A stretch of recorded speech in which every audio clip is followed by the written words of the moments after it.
White heavy checkmark disclaimer. For USA audience, the following story is a fictional narrative inspired by urban legends and celebrity folklore. It is not based on real-life experiences of Kelly Clarkson or any person, living or dead. Any resemblance to actual events or individuals is purely coincidental. This story is created for entertainment purposes only and does not claim to reflect the beliefs or personal life of the individuals mentioned.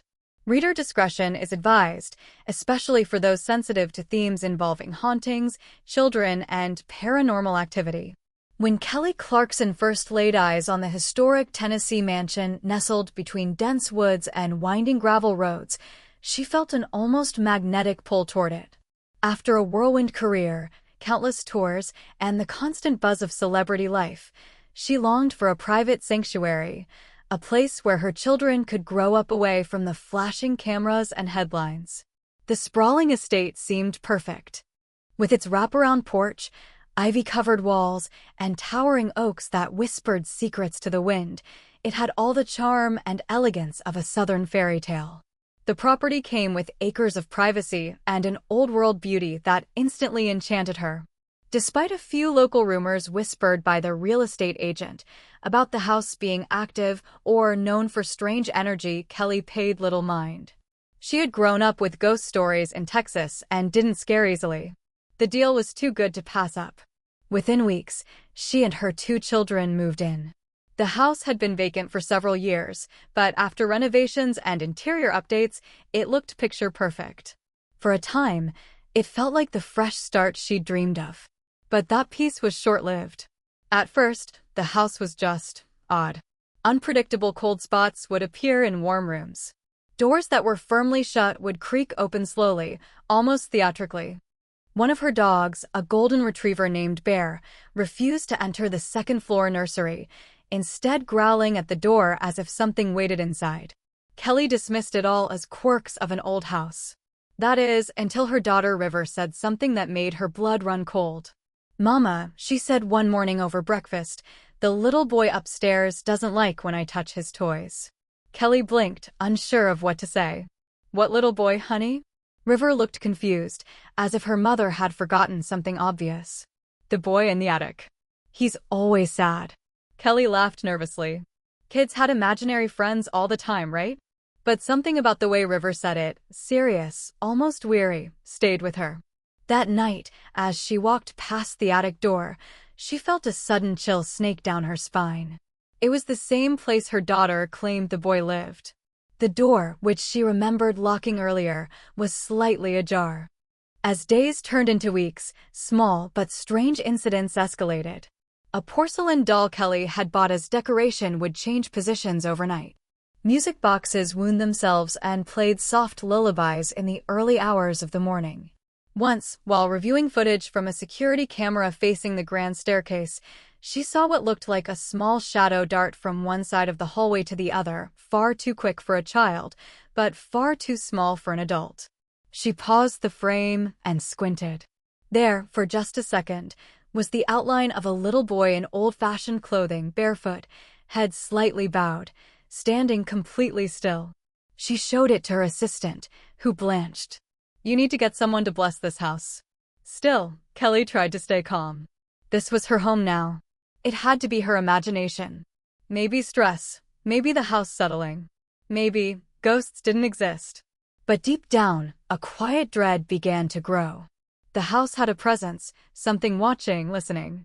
It wasn't malevolent, at least not yet. But it wasn't welcoming either. And late at night, when the house fell into stillness, Kelly often felt something else was awake. Something small, something quiet, something forgotten. And always, it came from the attic. It began as a whisper, so soft that Kelly Clarkson first thought it was the wind outside the old house's weathered windows. It would drift through the hallways at night, barely audible, like the sound of someone trying to speak through a closed door. At first, she told herself it was nothing, maybe pipes, maybe the old walls creaking. Kelly was in the kitchen pouring herself a glass of wine when she heard a hushed voice call out from the upstairs hallway. A child's voice. Fragile. Curious. "Mama," her heart stopped. She immediately rushed up the stairs, thinking one of the kids had called for her. But when she checked their rooms, both were fast asleep, her son cuddled under a blanket, her daughter softly breathing, her stuffed animals arranged in a protective circle around her. Kelly stood frozen at the threshold of River's room, trying to convince herself that she had imagined it. She turned, and for a brief second, she thought she saw movement at the end of the hallway. Just a flicker, like someone small ducking into a room. That night, she slept with the lights on. The next few nights brought more disturbances. The sound of laughter, light, childlike, echoing from empty rooms. Once, she heard the unmistakable sound of marbles rolling across the wooden floor upstairs. When she investigated, she found one marble in the center of the hallway, perfectly still, no others around. Her children had never owned marbles. What unnerved her most was how her daughter had begun to speak less and less about the boy in the attic. River seemed tired, often waking up with circles under her eyes and mumbling that he won't let me sleep. Kelly pressed her gently, but the little girl would only shrug and curl deeper into her blanket. He just wants to play, River would whisper. He said he was lonely. He cries when I tell him I'm tired. It wasn't just River. Kelly started noticing changes in herself too. The house seemed to drain her energy. She found herself avoiding certain rooms, especially the attic stairs, which now made her uneasy even during daylight. Once a sanctuary, the house had turned into something else entirely. It wasn't violent, but it was heavy. A presence lingered. Watching. Listening. The breaking point came one evening when Kelly invited her close friend Megan over for dinner.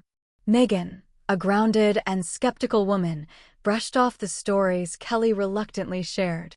But as they sat chatting in the living room, a music box on the mantel, an antique that hadn't worked in years, suddenly began to play. Its warped lullaby echoed through the room, chilling them both to silence. "I thought you said that thing was broken?" Megan asked, her voice tight. "It is," Kelly whispered, her eyes never leaving the box. Just as the melody faded, they heard it, a short burst of laughter. It came from the hallway behind them. Light. Playful. Wrong.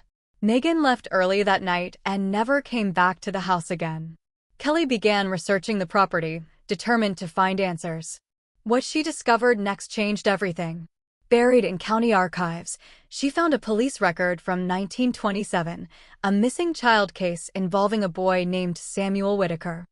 According to the report, Samuel had vanished within the home after being locked in the attic as punishment by his unstable mother. He was never seen again. Authorities later found a small skeleton behind a false wall, curled up, arms crossed over his chest. A chill ran through Kelly's body. The attic. Always the attic. The pieces clicked into place. The whispers. The laughter. The cold spots. The marbles. The music box. Samuel was still here, and he was not ready to leave. The haunting was no longer just unsettling, it was becoming personal. And as Kelly stood in her hallway that night, staring up at the narrow door that led to the attic, she knew the boy was waiting for her. After the disturbing sounds and chilling laughter, Kelly Clarkson could no longer deny that something was terribly wrong with her beautiful Tennessee mansion. It was no longer just a coincidence or a harmless trick of the mind. Something was living in her house, something that had been there long before her. As much as she tried to remain calm for the sake of her children, a deep sense of dread had begun to gnaw at her. She felt it every time she walked past the attic. Every time River said something cryptic. Every time her dog barked at nothing. Determined to get to the root of it, Kelly hired a local historian named Walter Dean to help dig into the home's past. Walter was a soft-spoken man in his 60s who had spent most of his life researching Tennessee's forgotten houses and buried stories. When she showed him the address, he raised an eyebrow. "Oh," he said. "That place." Kelly's heart skipped. "You've heard of it?" Walter nodded slowly. "People around here call it the Whitaker House. Built in 1908. It has a sad story, Miss Clarkson. Not many people talk about it anymore." He agreed to meet her the next day with files and documents. When he returned, he brought a box filled with faded newspaper clippings, handwritten letters, and brittle photographs that smelled of mold and dust. They sat together in the grand dining room, where light barely reached even at noon, and Walter began to tell her the story. The original owner of the house, Evelyn Whitaker, was a widow and mother to a single child named Samuel. She was known for being reclusive, rarely seen outside the house. According to town gossip and police records, Evelyn began to exhibit strange behavior after the death of her husband in the Great War. Neighbors claimed they heard her shouting at someone inside the house, though she lived there alone with young Samuel. Others reported seeing the boy watching silently from the attic window at odd hours. Then in the winter of 1927, Samuel disappeared. Evelyn told authorities he had run away, but her story kept changing. First she said he vanished while playing in the yard. Then she claimed he had gone to stay with a cousin, though none existed. After a few weeks, Evelyn was declared mentally unfit and institutionalized. The house was boarded up and passed through various hands over the decades, never staying occupied for long. Kelly sat frozen as Walter showed her a yellowed newspaper article with the headline, "Skeleton of Missing Child Found in Hidden Attic Compartment." The article was dated 1938, nearly a decade after Samuel's disappearance. A renovation team had discovered the remains while attempting to expand the attic into a storage space. The boy had been found curled up behind a false wall, still clutching a small tin toy car in one hand. The medical examiner concluded he had died of dehydration and exposure. He was around 8 years old. Kelly felt nauseous. The attic. That damn attic. Her daughter had mentioned the boy lived there, called him sad and lonely. The implications were horrifying. Samuel had died alone in the cold darkness, likely crying for a mother who had already lost her grip on reality. It explained everything. The cold spots. The phantom footsteps. The laughter. The feeling that someone small and scared was still roaming the halls. Is it possible he never left? Kelly asked, barely above a whisper. Walter hesitated, then said, "Some believe spirits of children who die in fear or isolation remain behind, especially if they were never given peace, if no one came for them." That night, Kelly sat alone in her bedroom staring at the ceiling, tears in her eyes. Her heart broke for Samuel, not just the ghost, but the real child who had suffered and died so tragically. But heartbreak quickly turned to fear. If Samuel was still here, what did he want? Comfort? Attention? Revenge? As the clock struck 3, she heard it again. A whisper, closer than before. "Mama." After learning the truth about Samuel Whitaker's tragic death, Kelly Clarkson could no longer look at her home the same way. The cheerful old mansion that once promised peace now held the weight of a child's forgotten suffering. And ever since the story was unearthed, the spirit of Samuel seemed more present, bolder, more persistent, as if her acknowledgement had awakened something that had long been waiting. The manifestations grew stronger. What were once distant whispers and fleeting shadows soon turned into full-blown, undeniable encounters. It started with the toys. River's toys would be found rearranged every morning, not just moved, but sorted as if by a child's hand. Dolls sitting upright in neat rows, blocks spelling strange words like hide or cold. One morning, Kelly found an old tin toy car on her nightstand, the same kind described in the newspaper article about Samuel's remains. She had never seen it before in her life. The air in the house turned heavy, especially on the second floor and around the attic. Some nights, Kelly would walk past the stairs and feel something brush her arm cold, like static electricity. Bear, the family's dog, began growling at empty corners again, refusing to go upstairs. At night, lights would flicker whenever someone said Samuel's name. It wasn't random anymore. It was intelligent. Responsive. One evening, Kelly invited a small film crew over to capture behind-the-scenes content for a documentary. They wanted to film an acoustic set in the main living room.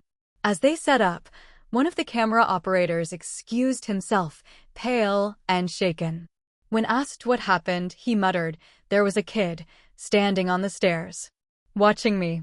Then he just vanished. Kelly didn't have to guess who it was.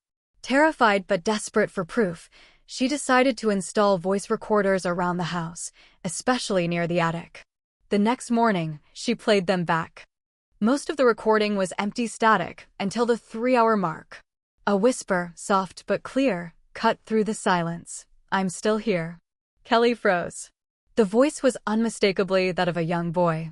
She hired a local paranormal team, 3 investigators with years of experience. They arrived with thermal cameras, EMF meters, and a cautious optimism. But as the night wore on, their professional curiosity gave way to visible discomfort. In the attic, temperatures dropped instantly by 20 degrees. One of the EMF meters went haywire near the far wall, the same location where Samuel's body had once been discovered. A voice recorder picked up faint sobbing, followed by the words, "Mama left me." One of the investigators left early, visibly shaken. Another refused to return for a second session. Before leaving, the team lead approached Kelly and said, "He's not angry. He's lost. He's been here too long." But not everything Samuel did felt harmless. River started acting distant, moody and quiet, almost like she was carrying something too heavy for her young mind. One morning, she told Kelly that Samuel had told her a secret. "He says I remind him of his sister," River whispered. "He says he wants me to stay and play forever." That night, Kelly found River sleepwalking, standing in the hallway, eyes closed, hand reaching toward the attic door. She'd never sleepwalked before. Panic surged through Kelly. Whatever was happening was no longer just a haunting, it was an attachment. Samuel wasn't just a ghost lingering in the home. He had formed a connection with her daughter. And Kelly could feel that connection tightening, growing stronger. She tried to speak to him. One night, standing alone at the attic door, she whispered, "Samuel, you don't have to stay here. You're not alone anymore. We see you." For a moment, there was silence. Then, behind the door, she heard a soft knock. 3 slow, deliberate taps. She stepped back, breath caught in her throat. Samuel was listening. And he wasn't leaving. Kelly Clarkson had reached her breaking point. The house had become an emotional minefield. Each corner felt haunted by a memory that wasn't hers, every creak of the floor a whisper from the other side. Her daughter River was growing quieter, her gaze often distant, as if half her thoughts now belonged to someone else. Kelly was no longer afraid for herself, she was terrified for her children. That's when she knew it was time to call in someone who could reach across the veil. After asking around discreetly and avoiding any media attention, Kelly was given the contact of a respected psychic medium named Annabelle Gray, known for her sensitive connection to child spirits. Annabelle was in her mid-40s, with streaks of silver in her hair and a calm, commanding presence. She didn't arrive with flashing lights or theatrical flair, just a quiet assurance that she had helped spirits cross over before. When Annabelle stepped into the house, she paused in the foyer, closed her eyes, and placed one hand on the antique banister. "He's here," she said softly, almost sadly. "He's been waiting a very long time." Kelly led her through the house, room by room. Annabelle paused frequently, tilting her head as if listening to something just out of hearing range. In River's bedroom, she stood completely still for nearly 5 minutes. Finally, she turned to Kelly and whispered, "He sleeps in the corner by the window. He watches her. Not to harm her, but because she makes him feel safe."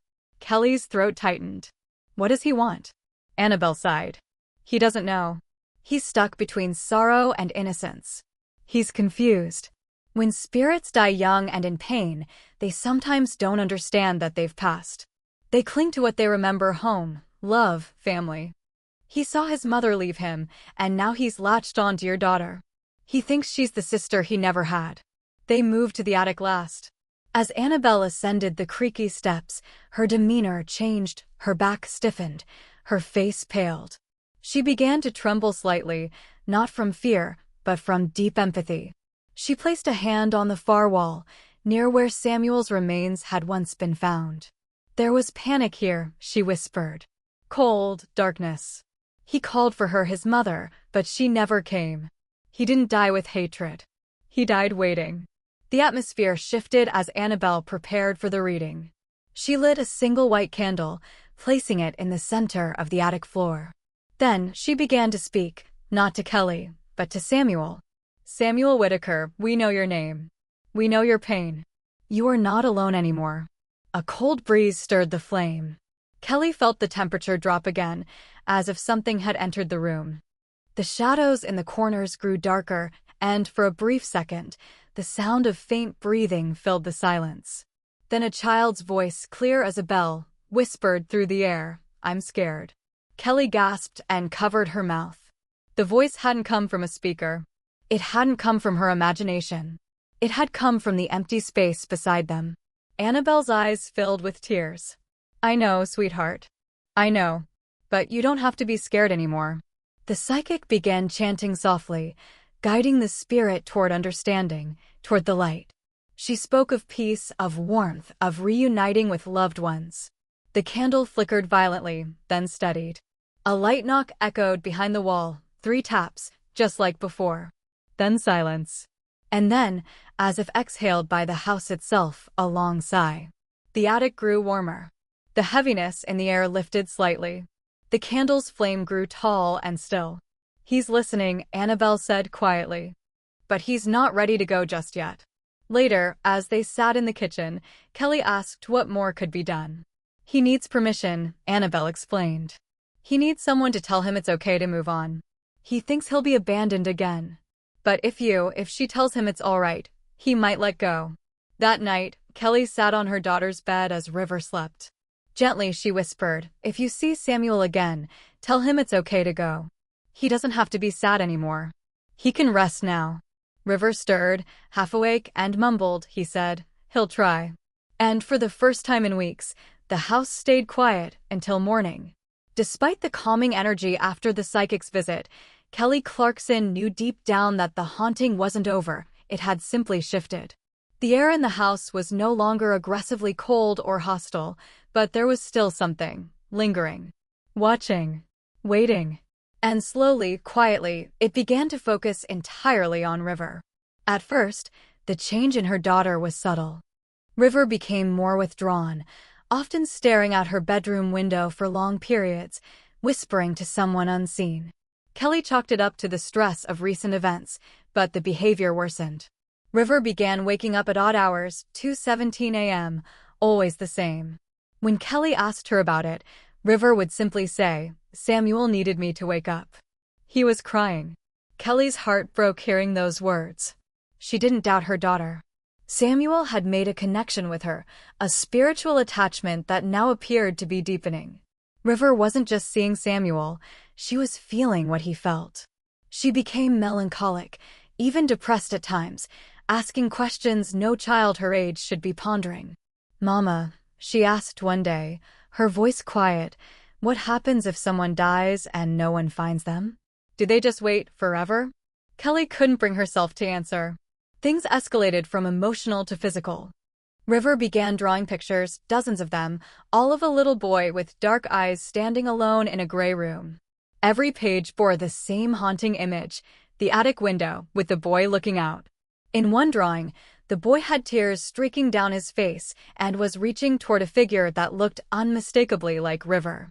In another, he was holding her hand.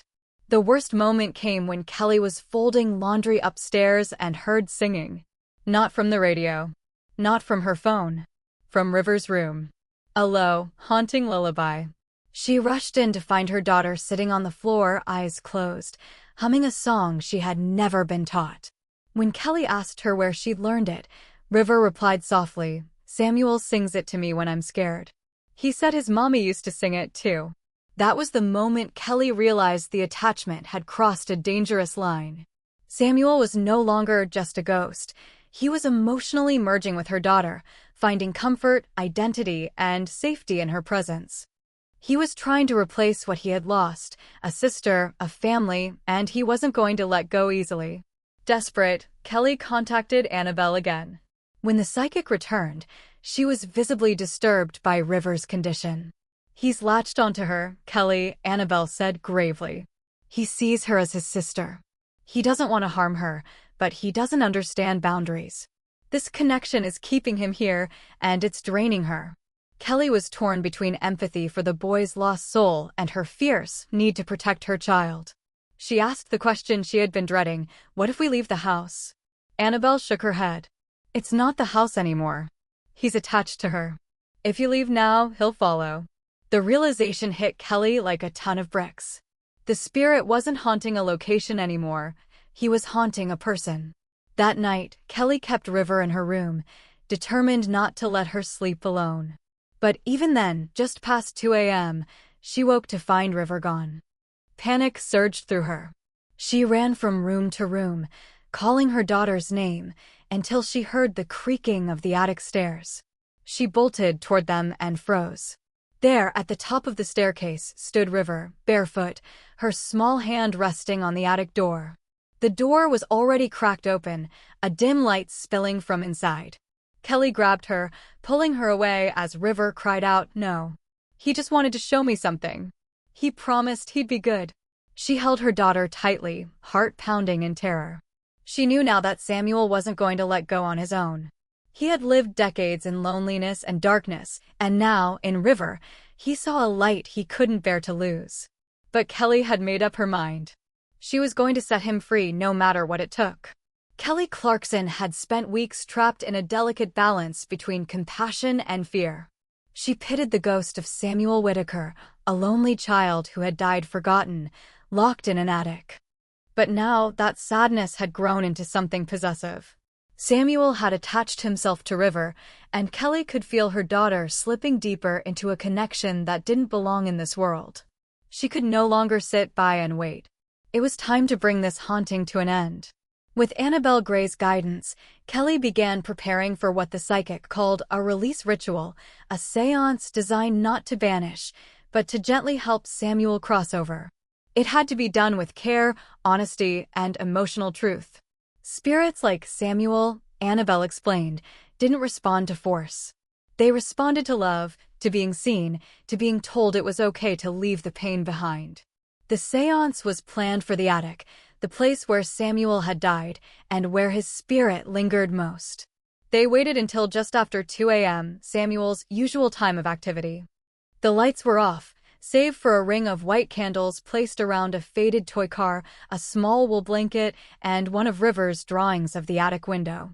Annabelle said it was important to give Samuel things he recognized, anchors to remind him he was not being forgotten, but being honored. Kelly sat beside her daughter, one hand gripping hers tightly, the other holding an old family photo. Across from them sat Annabelle, eyes closed, voice steady. "Samuel Whitaker," she called gently. "We see you. We remember you. It's time for you to come forward." At first, there was silence. Only the soft flicker of candlelight and the occasional creak of the wood beneath them. Then, the room grew colder. The shadows in the attic corners stretched unnaturally. One candle blew out on its own. River shivered and whispered, "He's here." Annabelle began speaking again, this time more personally. "Samuel, you're not alone anymore. But it's time to rest. You don't have to wait anymore. Your mama isn't coming back. But that doesn't mean you're forgotten." A soft thud echoed from behind the attic wall. Then another. The temperature dropped like a falling stone. Kelly could feel something standing just behind her, close enough to touch, but invisible. Her body was rigid with fear, but her heart broke for the child trapped in eternal loneliness. And then River, voice trembling, whispered, "Samuel, I love you, but I'm not your sister. I have to go now. And you should too." A long pause followed. Then came a sound so haunting it froze everyone in place, a sob. A boy's sob, weak, hoarse, mournful. It came from every corner of the room and nowhere at all. "I'm scared," the voice whimpered again. Kelly swallowed hard and spoke directly to the darkness. "You were brave, Samuel. You waited for so long. But you don't have to be scared anymore. There's light waiting for you. You deserve peace." At that moment, the candles flared. The air grew still. Then an almost imperceptible sigh. Suddenly, the atmosphere shifted. The weight in the attic lifted, like fog finally burning off after a storm.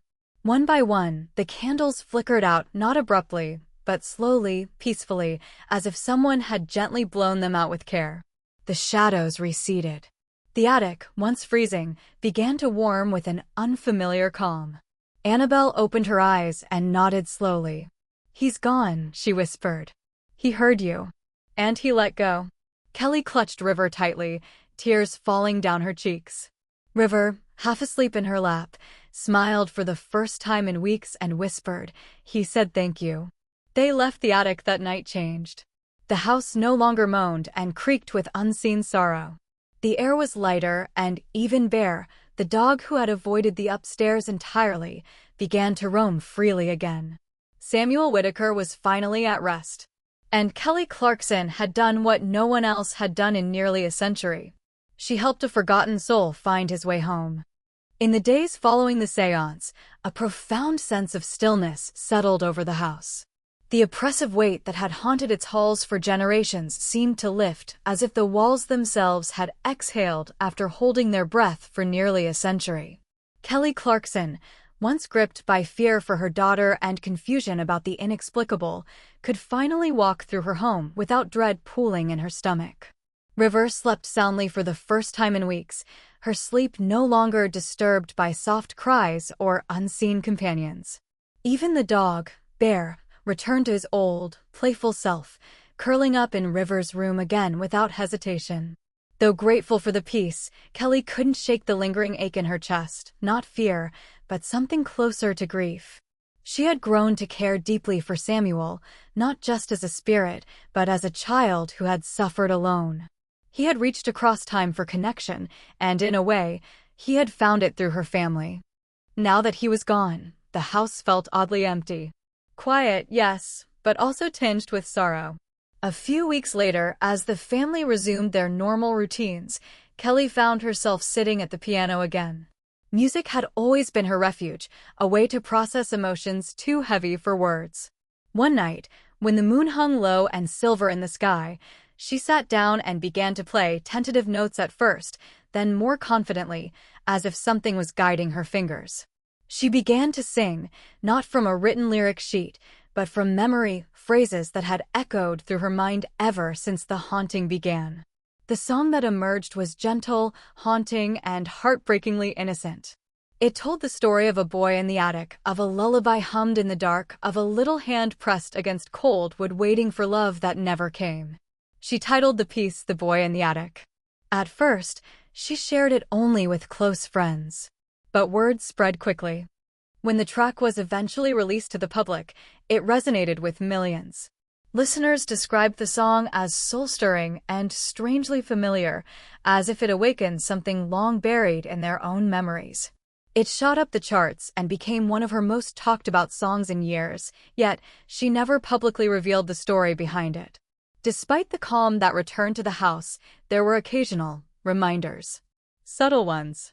A single marble found in the hallway, where no toys had been for weeks. A faint giggle in the distance, only once and never again. A door gently creaking open on its own, only to reveal nothing but sunlight pouring in. One morning, Kelly woke up to find a drawing placed neatly on her piano bench. It was a child's crayon sketch of a smiling boy holding hands with a little girl. Above them, a bright yellow sun. Neither River nor her son had drawn it. She kept it, framed it, and placed it in the hallway outside the attic door. To this day, Kelly doesn't speak openly about what happened in that house. Not because she's afraid no one would believe her, but because the experience was deeply personal, something sacred. It taught her that not all hauntings are about terror. Some are about pain, memory, and the desperate, aching need to be seen. And every now and then, on quiet nights when the world is still and the stars hang heavy above Tennessee, she swears she hears soft footsteps upstairs. Not threatening, just familiar. A final echo of a boy who once waited in the dark and who finally found the light. 67.